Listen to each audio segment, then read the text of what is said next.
If you were to ask anybody in this country what was America's finest hour, you might find many different answers.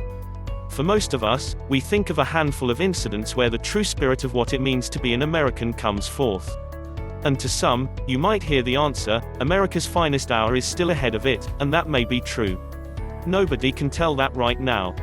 But in terms of American history, without a doubt when America linked arms with its allies and stood down the terrible threat Adolf Hitler's Germany was posing during World War II would have to represent the finest show of strength, national resolve and honor in the history of the nation. And that is because during these difficult years, America did not just use its vast resources to save Americans and American interests. It is not an overstatement that by standing down Hitler, America saved the world. World War II was without a doubt the most devastating war in the history of the world. The death toll worldwide from this conflict reached over 60 million people. The aggression of the Axis powers seemed to know no limitations, which only makes more dramatic the brave stand that America, England, France and the other Allied powers showed to stand in the face of a well-armed and ruthless enemy and deny them the world domination they sought. It's easy to look back now on how the greatest generation, as they often have been called, found the will, the determination to risk everything to stop Hitler's armies. But we forget that at the time, there was no way of knowing if the Allies were going to prevail. Early in the war, Hitler seemed unstoppable as he occupied Poland and the invasion of Europe spread to England, France, Norway and beyond, giving Germany more and more leverage to spread the war to Africa, into Russia and across Asia as well.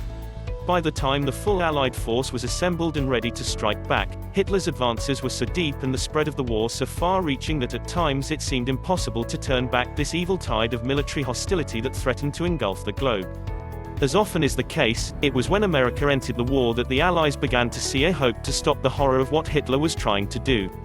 It took the bombing of Pearl Harbor to put the American population on alert that the isolation of the American continent did not mean that they would be spared the spread of the war to their homeland unless something was done. By attacking America's ships at harbor in Hawaii on December 7, 1941, the Japanese brought the most potent military machine in the world into the war against the Axis powers, which eventually spelled doom for the cause of Hitler and his allies. America's battles on the many fronts of World War II is filled with dozens of stories of courage and strategic brilliance that finally began to turn the war to the favor of the Allies. It took courageous decision-making at the very top levels of command to make that decision to use the most devastating weapon man had ever known to strike Japan and speed the end of conflicts. The toll of dropping nuclear weapons on Japan was horrific, but America's president knew that by ending the conflict, tens of thousands of American lives would be saved. Only that made it a justifiable attack. But that attack alone did not bring Hitler to his knees. The turn of fortunes began on D-Day on June 5, 1944. This massive assault on the beaches of Normandy, France caught the German defenders by surprise. Nevertheless, the cost in lives was tremendous as American and Allied troops staged that massive invasion to begin to bring the Nazi war machine down.